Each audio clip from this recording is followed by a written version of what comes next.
Trucks are supposed to be the backbone of the auto world. Rugged, profitable, and dependable. But sometimes, that big gamble on four wheels doesn't deliver glory. It delivers ruin. Overconfidence, poor timing, or wild ambition turned these machines from dreams into financial disasters. What happens when a truck designed to save a company ends up sinking it instead? Buckle up, because we're diving into 12 trucks that didn't just stall on the road. They bankrupted the very people who built them. International Harvester Scout 2 Diesel 1980.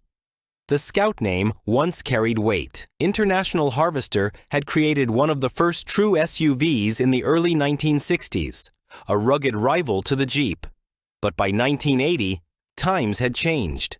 Gas crises rocked the market. Japanese imports were everywhere, and International was bleeding money. Their answer? A diesel version of the Scout 2, marketed as fuel efficient during an era when every gallon mattered. Sounds smart, right? On paper, yes. In reality, it was a disaster.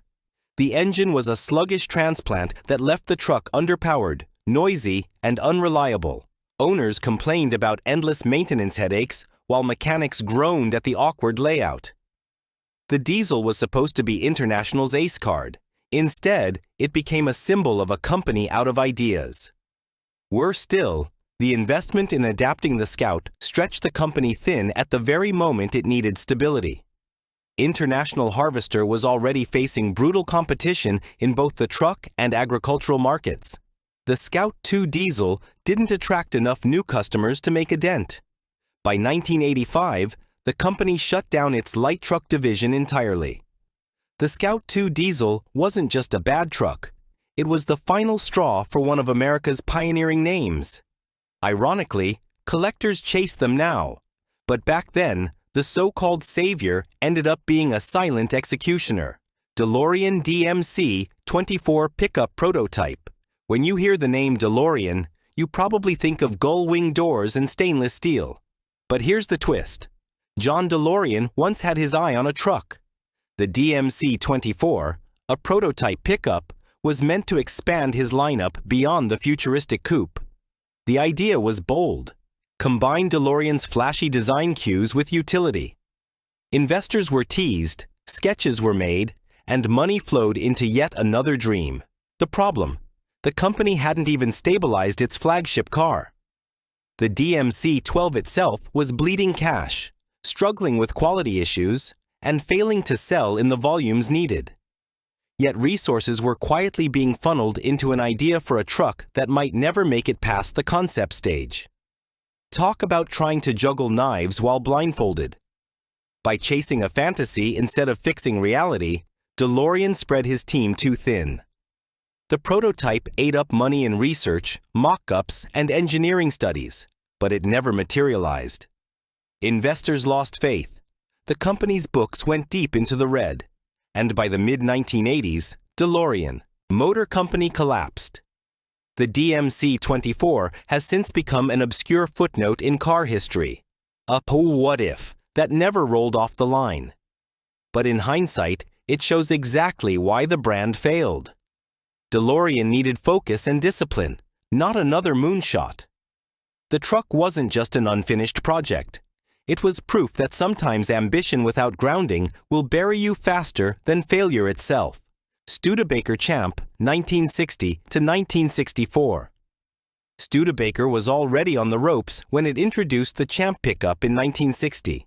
Once a household name, the company had been losing ground to Ford, Chevy, and Dodge. The Champ was supposed to be their comeback kid. A truck that looked fresh, felt modern, and tapped into America's growing love of utility vehicles. Unfortunately, it turned out to be more like a patchwork quilt than a serious competitor. Studebaker cut costs by mixing and matching parts from its existing car lineup. The front end was lifted from the Lark sedan, giving the truck an awkward car-meets-workhorse vibe. Mechanics grumbled that it felt cobbled together, and buyers weren't impressed. Worse still, the Champ didn't offer the same power or durability that Ford and Chevy trucks had in spades. For a company trying to claw its way back, the Champ was too little, too late. sales were modest at best, and the money it generated couldn't offset the massive losses piling up elsewhere. The truck was discontinued after just 4 years, leaving Studebaker with nothing to anchor its shrinking lineup. By 1966, Studebaker stopped making cars entirely. The Champ had been billed as a lifeline, but instead, it became a glaring reminder of the company's dwindling resources and lack of direction.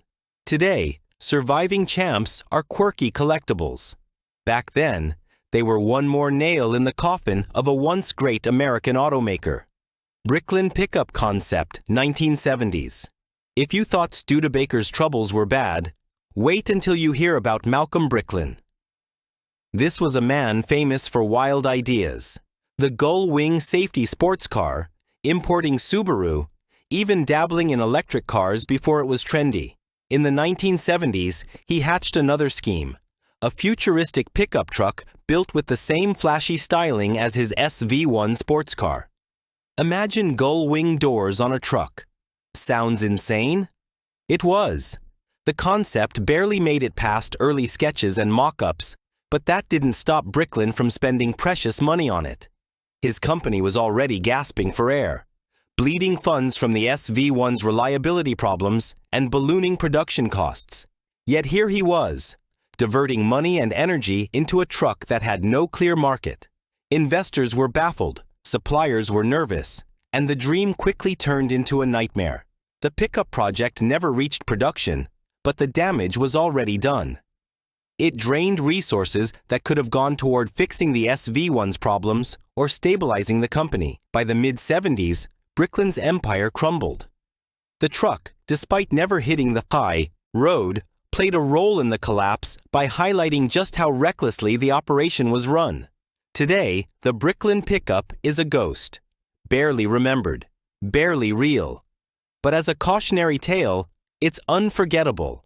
Sometimes the worst truck isn't the one that breaks down. It's the one that never even existed, but still manages to break the bank.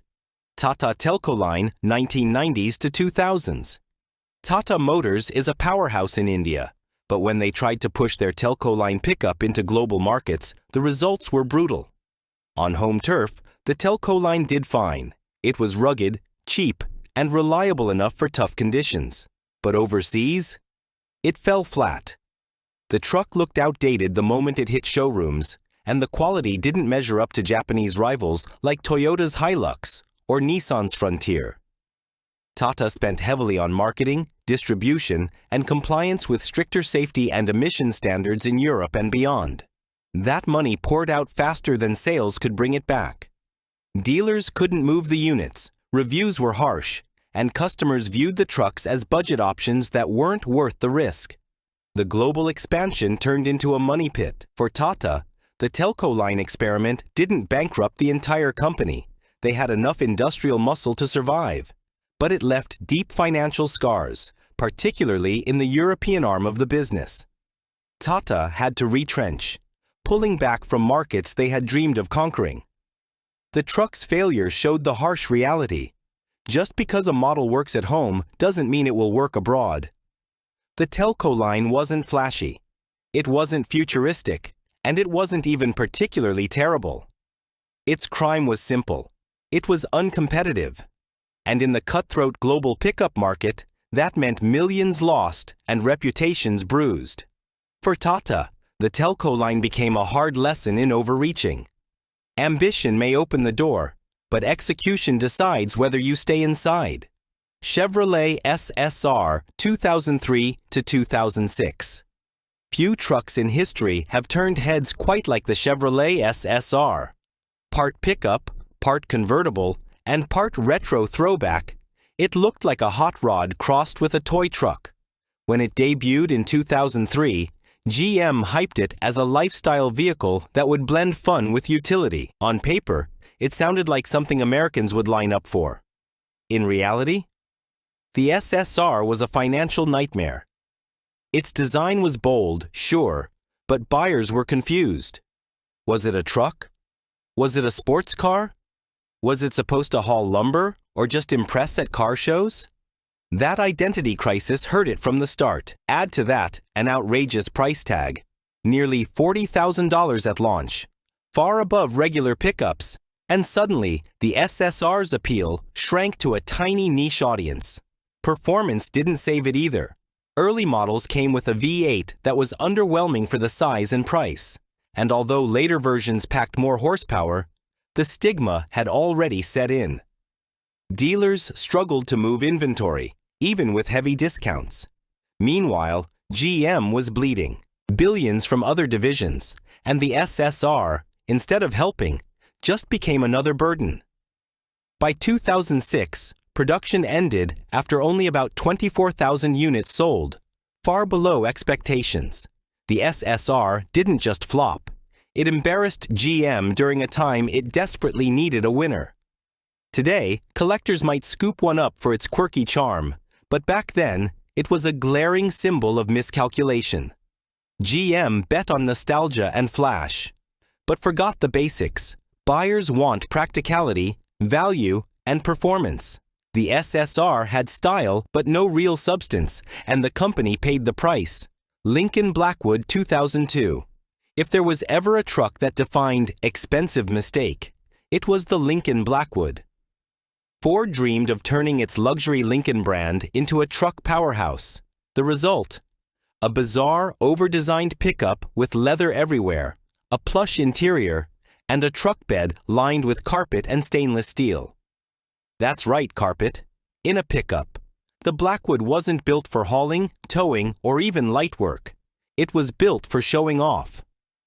Lincoln marketed it as the ultimate status symbol for buyers who wanted the prestige of a luxury sedan with the body of a truck. But customers weren't fooled. They saw a pickup that couldn't actually do pickup things and cost nearly $52,000, a shocking price at the time. Worse still, Lincoln made baffling choices. The Blackwood came only in black, with only one trim, and offered none of the customization options that truck buyers loved. It was impractical, overpriced, and positioned in a market segment that barely existed. Dealers had trouble giving them away, and production stopped after less than 4,000 units were built. For Lincoln, the Blackwood was a humiliation. It drained money from Ford's luxury division and proved that chasing trends without listening to customers can backfire spectacularly.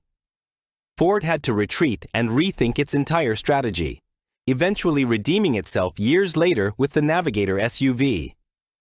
But the Blackwood still lives on in car history as one of the worst trucks ever made. It didn't just fail, it nearly dragged Lincoln into irrelevance. Volkswagen Taro. 1989 to 1997. When Volkswagen decided it needed a pickup in its lineup, the company didn't actually build one. Instead, it rebadged the Toyota Hilux and slapped on a VW badge, hoping European buyers wouldn't notice or care. The result was the Volkswagen Taro, a truck that looked suspiciously familiar but carried a higher price tag. At first, the plan seemed clever. Why invest in designing a whole new truck when Toyota already had a global bestseller? But the move backfired. Volkswagen fans wanted originality, not a copycat, and Hilux loyalists saw no reason to pay more for the same truck with a different badge. Sales trickled in, but never anywhere near the numbers VW had banked on. Meanwhile, Volkswagen spent heavily on distribution, marketing, and compliance for the Taro.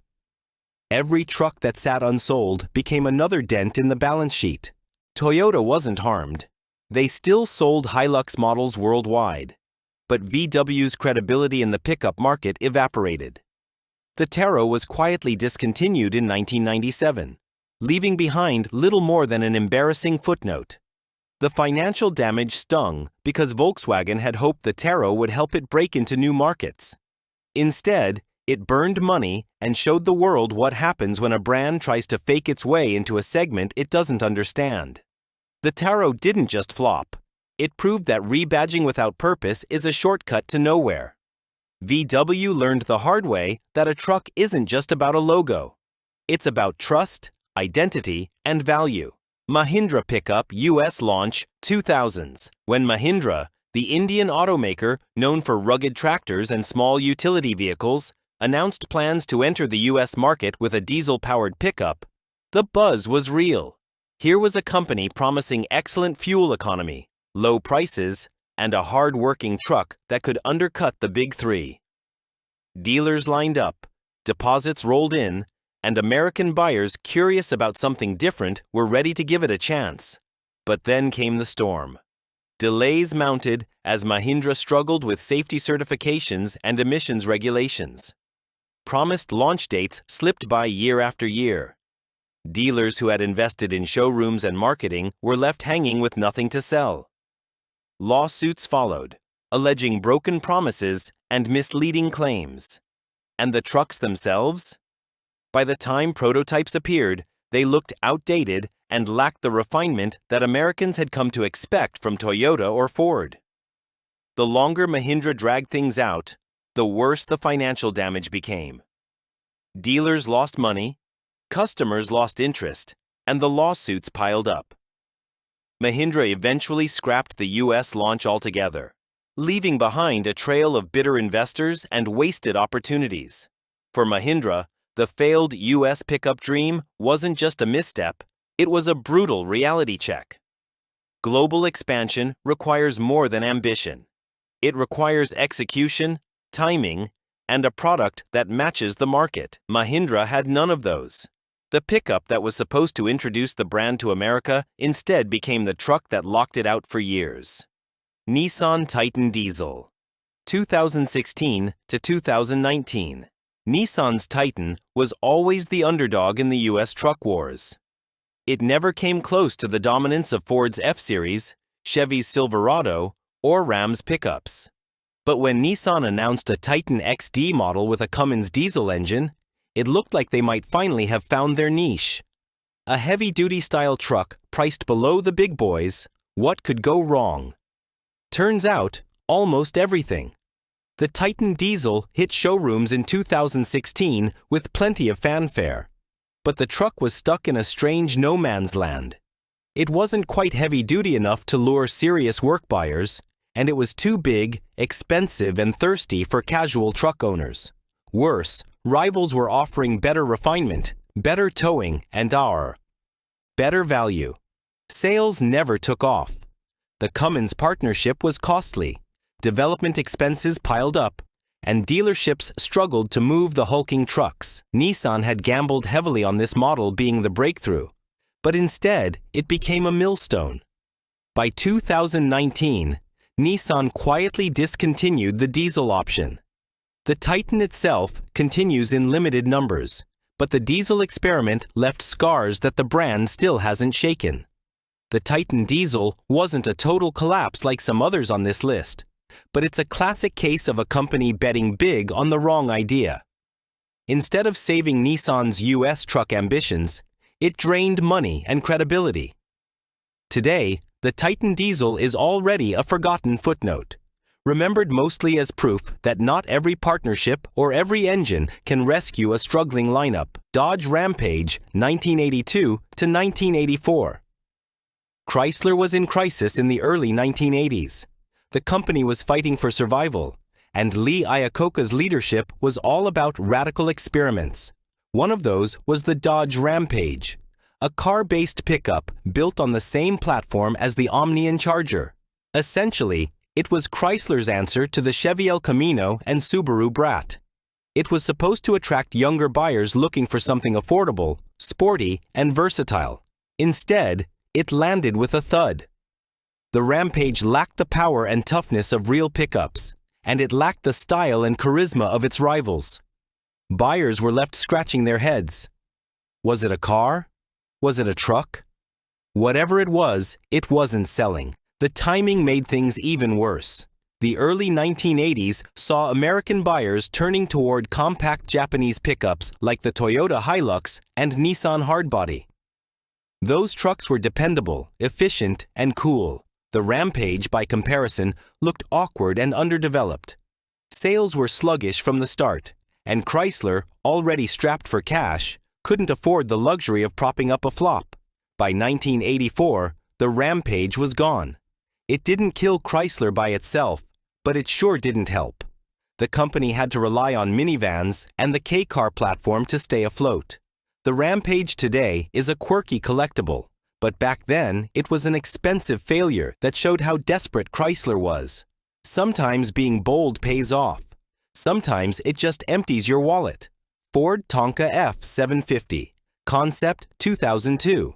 Ford is known for building America's favorite truck, the F-Series. But in the early 2000s, someone at Ford thought, why not take the biggest commercial truck we have and make it a toy come to life? Enter the Tonka F750 concept. Based on a medium-duty chassis, it was a monstrous pickup painted in Tonka yellow with oversized wheels, chrome everywhere, and a presence so over the top it felt like satire.